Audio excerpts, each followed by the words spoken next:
site where we stand, the Japanese-American Historical Plaza, is one of our major projects along with the Oregon Nikkei Legacy Center. But this plaza is a sacred place. It's a memorial where we remember history so that it will never be forgotten. So hopefully tragedies and mistakes of the past are never repeated. So this past August 6th, on Saturday, 71 years after the bombing of Hiroshima, at least 50,000 people gathered to attend a memorial service at Hiroshima's Peace Park, where Japanese officials urged world leaders to visit the bombing sites and actively fight for a world free of nuclear weapons. And in an annual speech, which is called the Peace Declaration, Hiroshima Mayor Kazumi Matsui called for the action towards the complete abolition of nuclear weapons and international cooperation, and he quoted from a statement that was made by President Barack Obama when he became the first sitting U.S. president to visit Hiroshima in May. Matsui quoted a passage from Obama's remarks, saying that among those nations that hold nuclear stockpiles, we must have the courage to escape the logic of fear and pursue a world without them. And after visiting the Hiroshima Peace Memorial Museum, Obama also wrote the following entry in a guest book. We have known the agony of war. Let us now find the courage together to spread peace and pursue a world without nuclear weapons. Indeed, it is a great honor for me to participate in this gathering today as we honor both those that are deceased and those that are living in our struggle to rid the world of nuclear weapons. Let us pray. Spirit of the living God, Spirit of our Creator and Redeemer and Sustainer, Thou who hast brought us thus far by faith alone, Thou who hears the cries of the deceased soul of Hiroshima and Nagasaki, Thou who hears the cries and prayers of the living souls, pray for peace and an end to nuclear armament and all wars. We ask the Holy One, the Beloved One, the Almighty, the Inner Light, to hear our prayers and empower a worldwide movement in every nation, in every city, in every village, to remember Hiroshima and Nagasaki, that we may never use nuclear weapons to solve humanity problems. Help us to be instruments of peace, to turn our weapons into plowshares in peace, whereby we will study war no more. This we pray in the name of all that is holy, in the name of creation, in the name of humanity. Amen and amen. Surviving victims of the atomic bombs are called hibakushas. The word literally translates as explosion-affected people. They survived a horror like no other known to mankind. They bear witness to the unfathomable destruction of nuclear weapons. Their stories of survival and courage present the most compelling reasons why we must promise to never let this happen again. 71 years ago, I was a sixth grader, safely tucked away in a country called evacuated child. Children of Hiroshima from third grade through sixth grade gathered at dawn, dark outside, in square before Hiroshima Station. The country decided to try to save the lives of children by sending them away from city, because most medium and large cities were leveled by nightly carpet bombing attacks. Most of us have never been away from our parents. We were very, very somber, very sad, didn't want to leave our parents, our family. But the order came. Children, and there were thousands of children of Hiroshima there. And it was April 15th, 1945. They said, start the march. And they said, parents, you must stay behind. We do not wish to have chaos. And Japanese don't have chaos. Children were marched, and I happened to be the leader, calling out. We were the students of a military academy called Seibi Academy, a private school connected with military. So we were very disciplined and started to march. And I just so happened to see my mother standing in the dark, just buried her face in her hand. I was so strong, no tears, but when I saw that, that was the end of it. The tears came down and my steps were not so high. And we marched in and were led into the trains designated. Seibi School was to go to Kimita Village. That was north of Hiroshima, quite a bit away, between mountain passes, far away, near a town called Miyoshi. The most amazing thing happened. However, before the train started to go whoosh, whoosh, the parents who were told not to come near inside or follow the train, as the train started to move out, sea of parents all over. On that day, at that moment, we all became human beings, not people who took orders.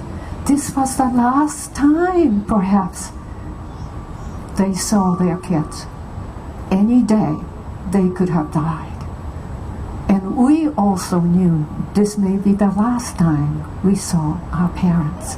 So I would have been perfectly okay had I stayed. It was very difficult in the village. The scarcity of food. We did not have enough to eat, so we had to go out, going around picking edible grass. We had potatoes to eat, but some potatoes taste awful if you don't take out the blighted ones. And after eating potatoes, we were all kind of bending down. And there were not very many days we could study. We had to go dig pine woods and build hearth. Why? Because Japan was running out of fuel, gasoline, to fly planes, to run transportation, ships. And they were resorting to give orders to the villages to try to extract oil from pine roots. And if you know anything about digging tree roots, it's terribly hard work. You know, we couldn't make a dent. And days you will spend and make hole to try to dig pine roots. We try to carry big rocks to make hearth.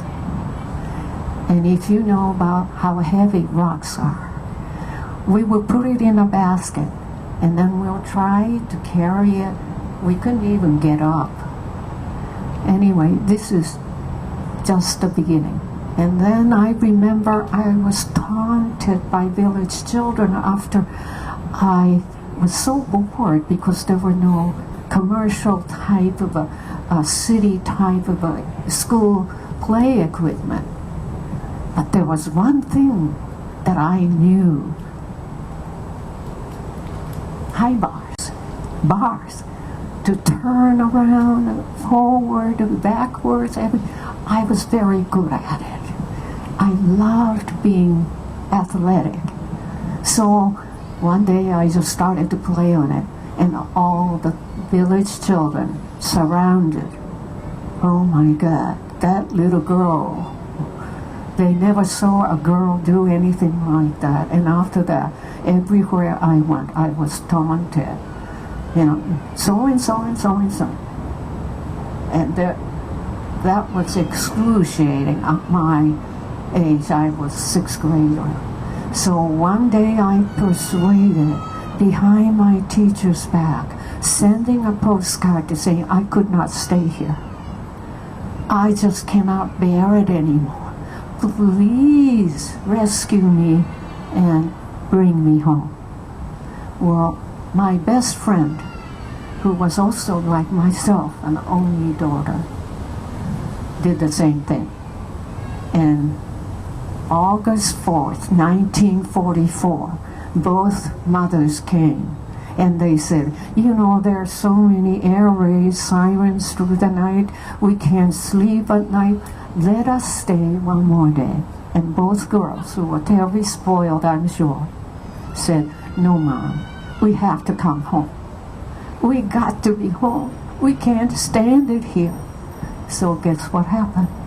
We came home on the night of August 5th, 1945, to our wonderful, warm, loving home where there was not a starvation. Both of us were the happiest two little girls you ever saw. And on August 6th, in the morning, I woke up with the most not ever known height of happiness. Oh my, what a lovely morning! Birds are chirping, butterflies are going, dragonflies of all different colors. My mother had to leave. And she was in the center of town. My best friend, Miyoshi, went right away to her favorite grandma's house near the center. The girl who was my best friend all the years I was at Sabi Academy. Miyoshi was crushed to death. My mother never came home. One of thousands and hundreds of people whom I loved, very, very briefly, to the moment of the explosion of this most horrific weapon that was ever created on this planet. You remember in the old text, ancient text of wisdom called Genesis, there was a blob of darkness, shapeless, formless, but dark, pitch dark blob. Nothing could be distinguished. Inside the mushroom, I was thrown into instantaneously with a deafening sound of explosion and a flash that never was brighter you ever laid your eyes on. Instantly shook the earth in great degree, upwards or sidewards. And things started to hit your body like any other, all over, especially your head. It was pitch dark. There was nothing one could do. And one sense of helplessness. This is how one dies in the war, breaking up. That is the moment of the first nuclear bomb explosion without me knowing anything about it. 1 second, height of happiness, being home and being loved and being held in your parents' arms. What children not love that and long for that? It's a family, it's a home. That's our nature, to love it.